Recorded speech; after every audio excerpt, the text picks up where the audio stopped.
A lot of you have been asking for the behind the scenes of the BJ Penn training camp. I've never spoken about it before. Some things were said that are completely false. I just figured, hey, I'm just going to keep doing my thing. I haven't spoken about it, but we've gotten hundreds of requests already from you guys to tell the real story of the BJ Penn camp. I will do so if we get 1,000 likes and 500 comments on this video. I'm fine not telling the story, but you want to hear the story. You want to know the truth. Again, 1,000 likes, 500 comments on this video, and I will tell the full BJ Penn training camp story. What's up, guys? Mike Dolce, four-time world MMA Trainer of the Year and #1 best-selling author of 3 Weeks to Shredded, Living Lean Cookbook, Volumes 1 and 2. Boom! Also the creator of the #1 rated online personalized diet and exercise platform at thedolcediet.com. And you can save 50% right now with promo code HEALTHY because we understand what is happening in the world and we want to do our best to support you in your own healthy fitness journey. But topic of the day is my man, KG. Kelvin Gastelum. Do you know that Kelvin Gastelum actually made the championship weight of 170 pounds? That's right, 170.00. Boom! Mic drop, as in MIKE. That's right, the Dolce Diet is the only elite weight management team in the history of combat sports with a 100% success ratio for over 20 years at the very highest level. And why does this matter? Why am I so proud? Because we've done it not just with amazing athletes. We've done it with amazing athletes who are chronically challenged with their weight cuts. One athlete such as Kelvin Gastelum, who I love. KG is one of the coolest, nicest, toughest motherfuckers on the planet. But he's got a serious problem when it comes to making weight. Kelvin has missed weight 1, 2, 3, at least 3 different times. And I think he was pulled from a 4th card.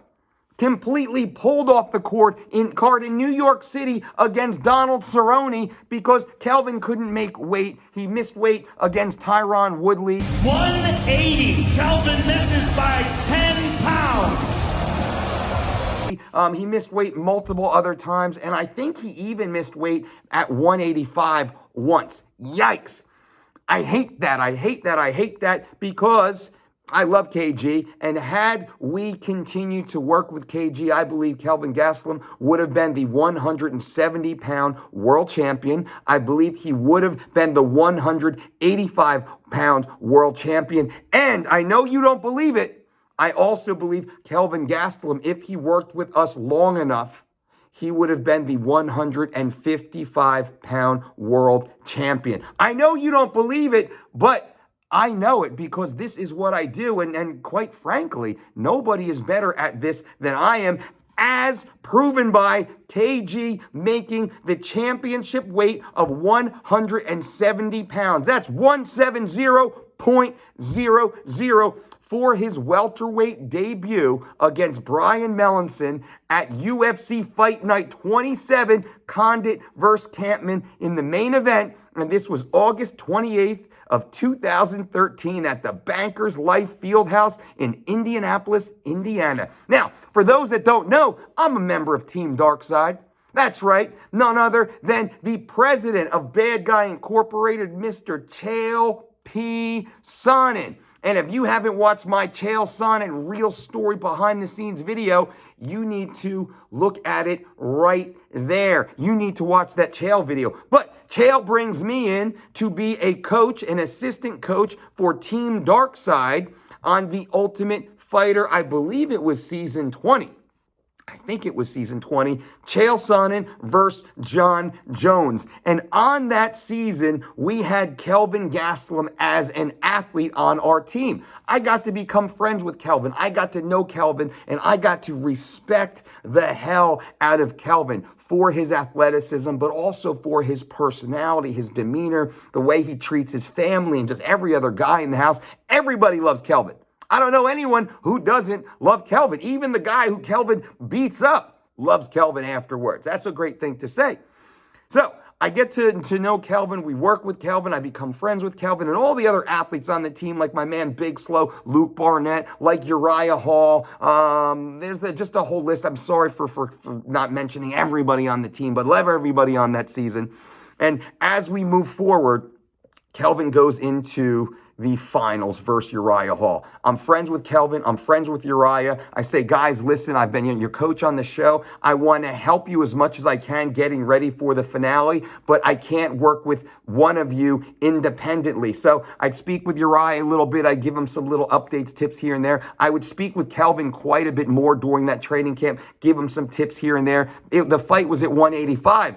And Kelvin said, hey, after this fight, I want to drop to 70. Will you work with me for that drop to 70? I said, absolutely. Absolutely. Win, lose, or draw the Ultimate Fighter finale. Do what you and Uriah got to do. And then after that, it is on, brother. Game on, that 170-pound drop. So the fight moves forward.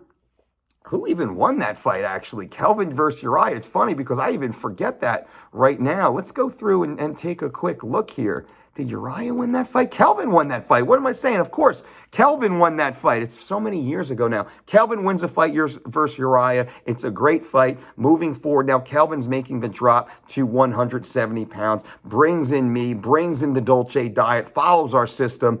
And I got to tell you, it's a challenge. KG is a challenge. KG is a challenge. All the way across the board, he's a challenge because he's just so laid back. He's so easygoing. You can't get him to understand that deadline's coming, homie. 170's coming. We got to step up. We got to do some things here. Now, he did a great job. It could have been easier, and I think he'll admit that too. It could have been a heck of a lot easier to get him on weight if he put in more of the nutritional work in the weeks prior to the weight cut. But his weight did come down. And his weight he was well over 200 pounds when he started camp. Well over 200 pounds. Spent most of camp in the 190s or so. And then finally, 2 weeks out or so, we got down into the 180s. Then we got down into the mid 180s. And I think he was 186 to 188 when we started that fight week in August of 2013. Not bad. Now, Kelvin had two of his coaches there with him that are his longtime coaches. You see him all the time, which is great. Really love that. I love the loyalty. But also he had a new manager. He had a new manager in the system, and this is where things went a little squirrely. KG had a manager who started to saw the talent that KG had, and really started to get his hooks into Kelvin. Now, a lot of us actually believe this manager because he was a fancy pants, expensive suit wearing dude that would throw money around. That's a whole nother story. I'll tell you this story of that manager once down the road. And I don't even dislike this guy. I don't dislike the manager. But what he did was bullshit, made KG look bad, hurt a lot of people financially. And that's where KG and I had a little bit of a break, to which we reconciled not long after.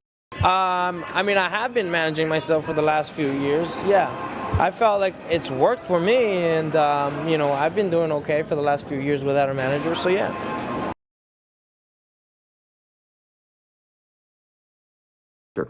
As we go through this, and it has to be said, as we go through this, KG's not making a lot of money yet. And I say, listen, don't worry about it. This is before the manager's on board. Boom, this is what I get paid. Pay me after the fight. I got to get, my airfare, my hotel, all that's got to get covered. Get me there, and then I'll worry about all this other stuff once you go out there and beat this dude's tail. Well, lo and behold, the manager's now handling this stuff. My plane doesn't get booked. I book my flight. My hotel, I think, is booked. I get to the hotel to check in. Oh, sorry, we don't have anything on file, no card on file. I can't find the manager. I give my card, which is a debit card. I don't use credit cards. That's another conversation. Pay cash for everything.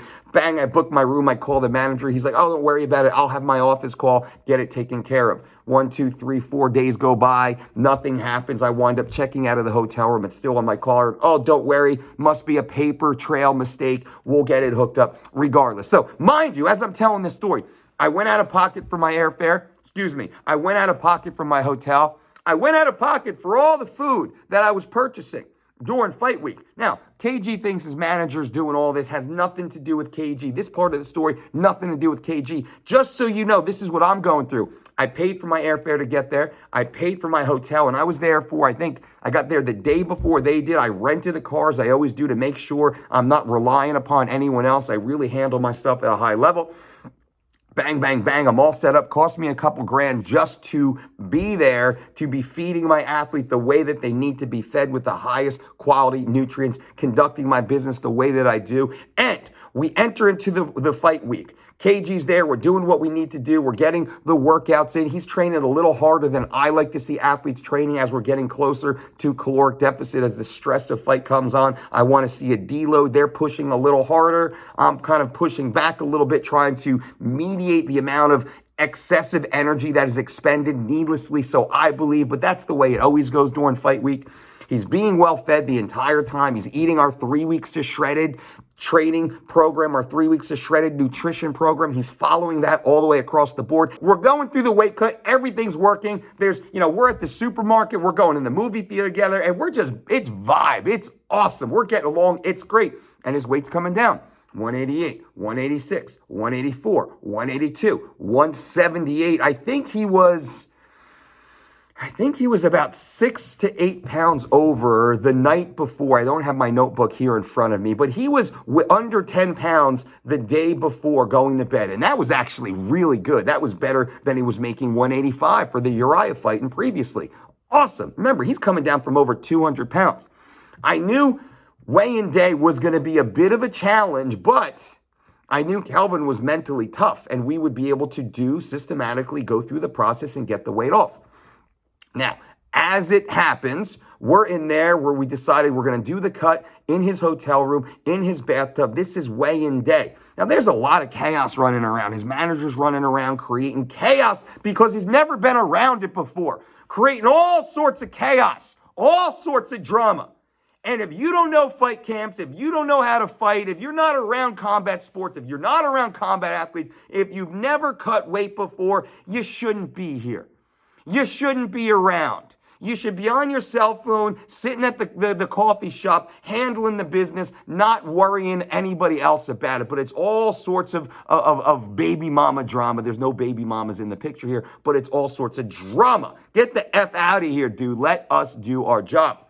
And KG's doing the job. He's listening. We're getting down 78, 76, 74. And actually, and let me back up. That's the day before. So I think he woke up 4 pounds over. So fight's got to be at 71. I think he woke up at like 74.6, 74.8. So we're like 4 pounds over the morning of. Not bad.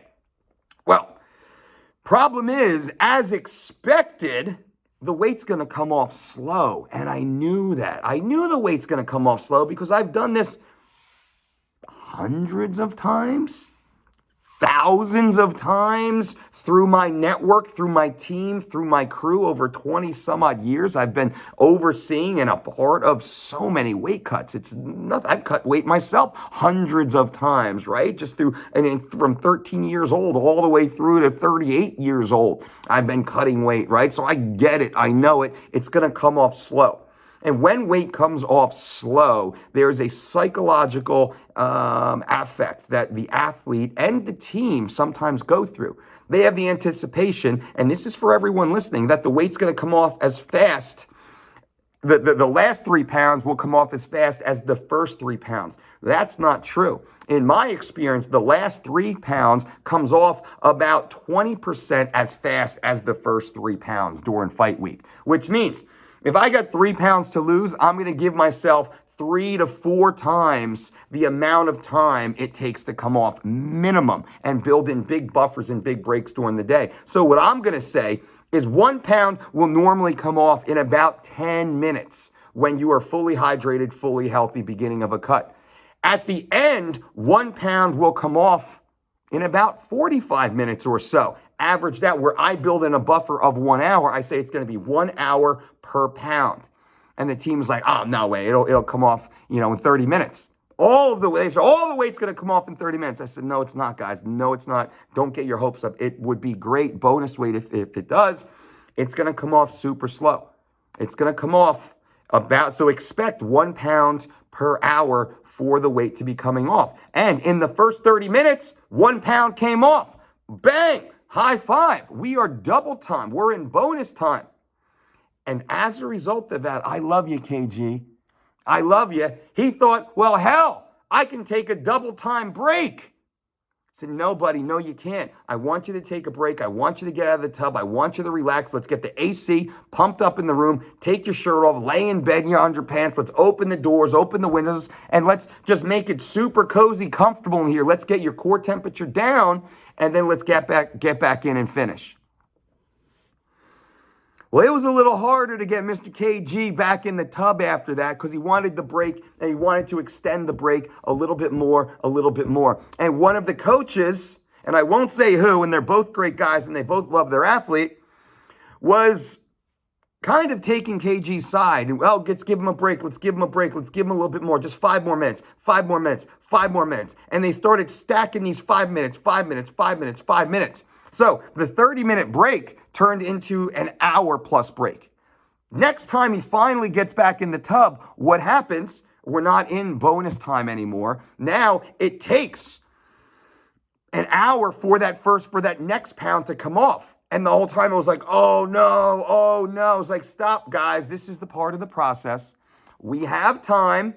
If now we start hitting it perfectly, there's no more time for an extra 5 minutes. There's no more time to slow down. We got to stay on top of this, because literally this is it's drips per minute. This is the way it works. It's ounces as equated to time. Like it's a mathematical equation. When you actually track the math, you track the weight, you track the time. It's very easy to run a model, which is what we do. I'm a math dude. I can run the model and I know exactly how long this is going to take, building in coefficients for reduction in weight loss. Remember, it takes about, 1/5, I hedge 1/5, closer to 1/4 about the amount of time for that weight to come off. We anticipate that, we expect that. So I know the last 3 pounds is going to come off much slower than the first 3 pounds. Therefore, we build in the time equation to make sure that we are ahead of time, because I know Burt Watson is going to be sending the bus. I know it's time to line up downstairs. I know we got to jump through all the hoops and get the bracelets and line up and sit on the bus and do all that stuff. And I will build a hedge into that time frame also, knowing what the athlete will actually respirate during that period of time. That's the amount of water that will actually leave the body while sitting there, while getting nervous, when they completely cool down, when their core temperature stabilizes. The little bit of dribble of a little pee will go, and this is just an aside, I'll have the athlete, once they get up, once we're done the cut, and I'll finish Kelvin's cut in a second here, once they're done the cut, I will then, boom, cool down, take that cold shower, put on your clothes, get your hair all did, look all nice, boom, boom, boom, you're ready to go. Yep, sit on the toilet real quick. Take 5 minutes, sit on the toilet, and let's see if anything dribbles out. Let's see if we can give yourself a little fingertip stomach massage to try and work any sort of impacted matter through the intestinal tract to make its way down to drip out. I've never once not had an athlete dribble a few ounces of urine after this phase, when they thought they were dry as a bone. Get them done, forget about it, cut's done, this, that, the other thing. And this gives us just a little bit of bonus, because remember, the gaming the scale video will be coming soon. These are one of the ways, this is one of the things that we need to be aware of when it comes to the scale, because the scales are all over the place. And now this story goes back to Kelvin. We get him back in the tub. He's not happy to be back in the tub. He's a little moaning and groaning, but he's smiling. And it's funny because he's playing good cop, bad cop. When I walk into the room, he's sweet KG. Yes, coach, got it. Can I get out? Not yet, KG. Okay, how long? Give me 7 more minutes. Okay, I leave the room. He's like, I want to get out right now. To the other coach, good cop, bad cop, mom and dad. I got to be the disciplined dude, but when I walk in, boom, he's on his best behavior, no problem. When I walk out, he sits up out of the tub, arms come out, hands come out, and now our tubs aren't hot tubs.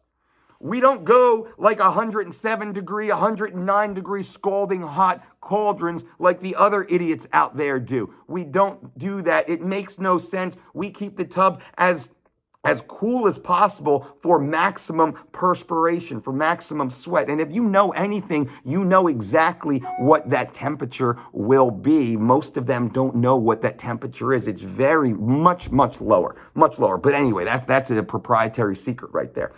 So we finally get Kelvin through. Now he's like right at 171.2. Just a little tiny squeak over on his scale. Now, his scale isn't a great scale at this point. His scale isn't reading. It's reading, well, it's 170.8, 171.2. And this is dried off. This is completely raw. This is dried off, butt-ass naked, which is the way to weigh in the athlete. So I'm saying, listen, this scale has been chronically quarter pound. There's a half pound swing to this scale, guys. We could get there, and we got a half pound swing on our scale. The UFC scale, the official scale, that might be a half pound swing too. We could get there on weight, but because of variable scales, this is what we have to be aware of. It's not a perfect science. We could come in close to a pound over. Probably not going to happen. And I say, here's what we're going to do. I'm going to use my connections because, again, I'm the most successful. Is that a Freudian slip right there? I think it is. I'm the most successful weight management coach in the history of combat sports. And when you have that title, that affords you certain privileges that the commissions give, that the promoters give, because they know we know what we're doing more than they know what they're doing. This is why I have my own car. This is why I pay for my own car, because I say, listen, and I'm not going to give names here. I'm not going to sell anyone out. I said, bang, this is what's going on. I'm going to tuck in between the red bus and the blue bus. I'm driving this white minivan. My team's going to be here. I'm going to have the athlete. We're going to drive together. You can put one of you, the ops guys, into the car with us. That's fine. I said, you got it. You got it. I got it. Done deal. We get the car ready. I get Kelvin. We put a plastic suit on him. We put his gear on. And what do? Turn that heater up, baby. Now it's August in Indianapolis. It's hot already. And I turn the heater up. I'm sweating, bro. I'm sweating. All the coaches are sweating. I look over. KG's sweating. And I say in my mind, I'm going to keep this on until he says, can we turn the heat down? And we're driving, and I'm sweating my tail off at this point. I probably cut like 7 pounds between the hotel and the venue to weigh in. And KG's just driving along like nothing, sweating. Finally, I look over, I'm like, how you doing? He's like, I'm pretty hot. I say, you want the heat off? He's like, yeah. I said, perfect. Shut the heat off, roll down the windows, turn on the AC. We get to the venue, peel off his clothes, pours sweat, lines up, steps on the scale, 170.00. Our man, Kelvin Gastelum, makes the championship weight of 170 pounds for the first and only time of his career at welterweight.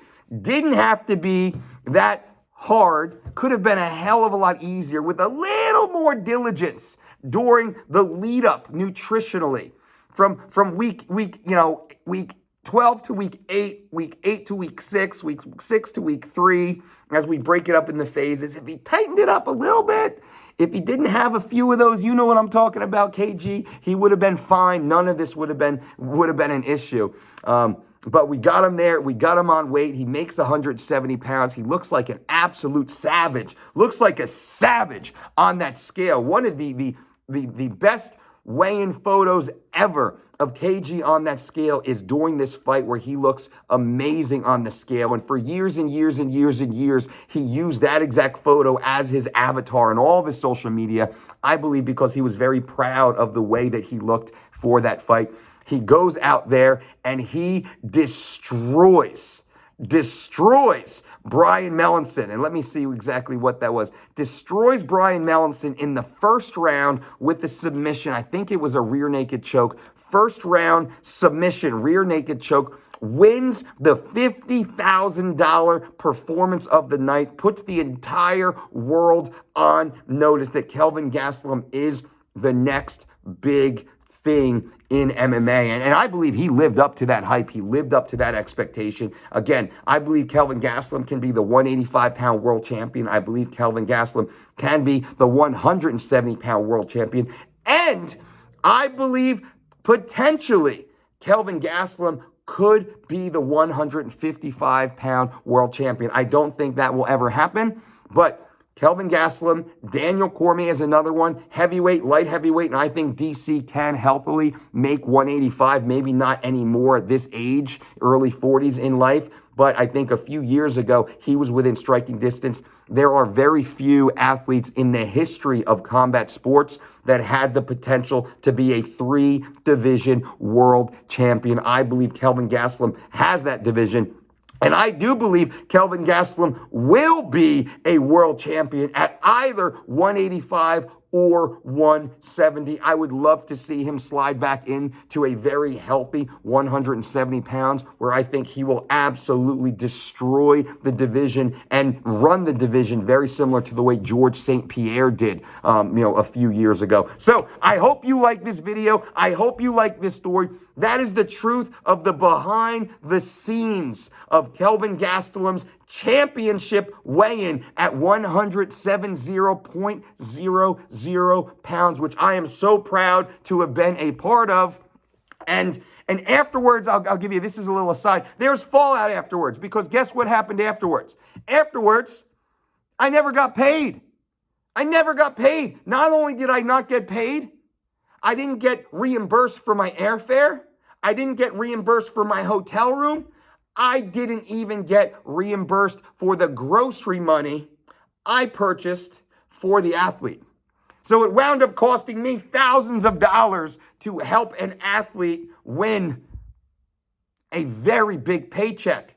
And I don't blame KG for this. This all fell on his manager's lap, who was lying to KG, who was lying to me. It took me 6 months just to get paid back for my out-of-pocket expenses, for the airfare, for the hotel room, and for the grocery bill. It took me another almost 6 months to finally get a portion of my pre-negotiated, pre-agreed professional services fee that didn't even come from the manager, who stole the money, in my opinion, allegedly, from KG, saying that he would pay me. KG went into his own pocket almost a year later and wound up paying me most of the money that was owed and making me whole, which is why our relationship is stellar. KG is a stand-up guy, a good guy. The manager is no longer in the picture. KG fired the manager not long later. And that's a whole nother story. So high five to KG. He's a man of respect. Super cool guy, super talented athlete. Nothing but good, nothing but great things to say about him. And this is, I hope he's smiling. If you do watch this video, KG, I hope you're smiling, man. I love you, buddy. That was, boom, that was tough. I know that weight cut was not easy. I know it wasn't easy, but it could have been a hell of a lot easier. And you know what I'm talking about. And huge shout out to our man, Zach. Our man Zach went out there and stayed with KG for a little while and helped him with some of the meal prep towards the very end, the last couple of weeks out there. Zach did an awesome job helping KG stay on track. And I remember some of those phone calls, Zach would call me like, Dolce, what do I do? And it's hard to say no to KG because he's such a cool dude, such a good guy, such a sweet guy. And I've said that multiple times because it's true. And anyone who knows Kelvin Gastelum knows that's all the truth. And I wish him nothing but the best. Now, if you like this video, if you want more videos like this, you better subscribe to this channel and click that little bell for notifications. But if you want to hear the true story of BJ Penn, You want to hear what really happened during that training camp? You want me to answer some of the questions that were put out there? I'm happy to do it. I've never, ever, ever spoken publicly before, regardless of how many times I've had major media outlets ask me to do it. But now, 6 years later, I'll do it for you guys. Only for you guys. I need 1,000 thumbs up and likes. I need 500 comments below this video. Once I get that on this video or any of our future videos, that's when I'll tell the story, because it's that big of a story. I appreciate you guys. And until next time, boom.